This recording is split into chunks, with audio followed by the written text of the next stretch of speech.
Welcome to Property Investment and Finance. In this unit, we take forward what you have previously learnt in finance and property studies, and perhaps from your own external experience, to combine them to look at property as investment. We're not looking simply at property markets or property value. We're looking at property as an investment. So we're looking at it from the point of view of the investor, from people with financial objectives, and so we're going to be using financial analysis to property, but we are looking at property with its peculiarities in the way that property markets work. In this unit, you'll find that the first part of it tends to be devoted to mathematical skills, financial analysis skills, and these will be really applying and taking forward in a very practical way, hopefully, what you may have learned previously in general management finance. We'll be using Excel a fair bit, so you need to be familiar with that. But I'm also stressing that you should also very seriously consider buying yourself a financial calculator. Anyone in the area of financial advice, accounting, property, in any area, whether you're becoming a property valuer or anything else, should consider getting themselves a good quality financial calculator.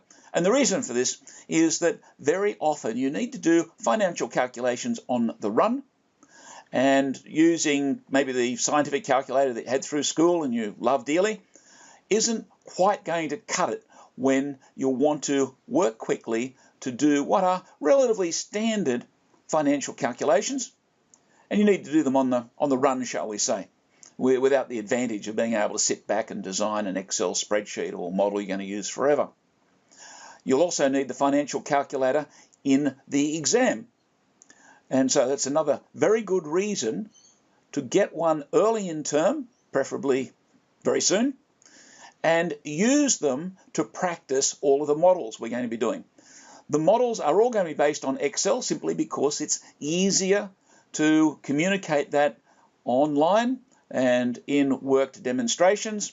And so you can get your mathematical models all sitting perfect in Excel, but make sure you practice all of the calculations by calculating them also with a financial calculator.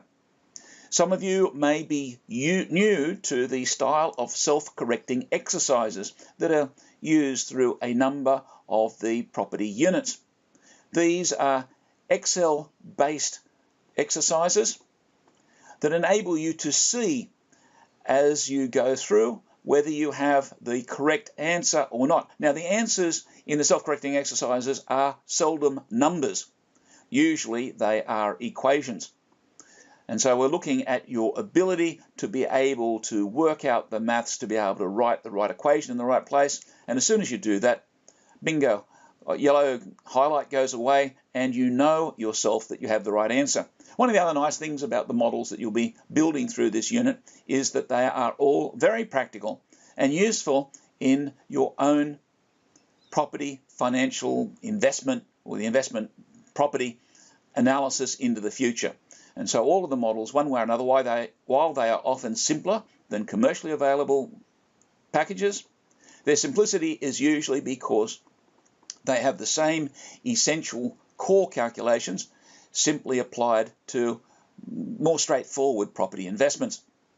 The second part of the unit is devoted to theory. This is really taking further the property market theory and the financial management theory that you would have probably encountered in other textbooks and other units. And so we're looking at this as from a very applied point of view. It will give you some very useful skills, and it will also give you a deeper theoretical understanding, which is extremely important when we're considering the futures of financial investments, investment markets and so on, and the economy in general. Because realistically, it's not so much your ability to be able to run off a discounted cash flow model that is necessarily going to win you financial success. It is understanding where the future is going to go.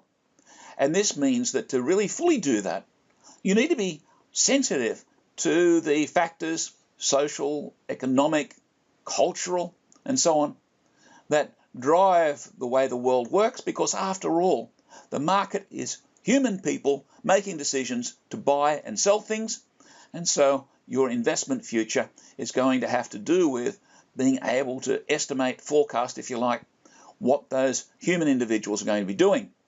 And whether it's a Oriental investor deciding to invest in Australia, or an Australian deciding to amalgamate by buying the properties next door, you have to get an idea of why those people are doing the things that they do. So some of the theory takes you into that area.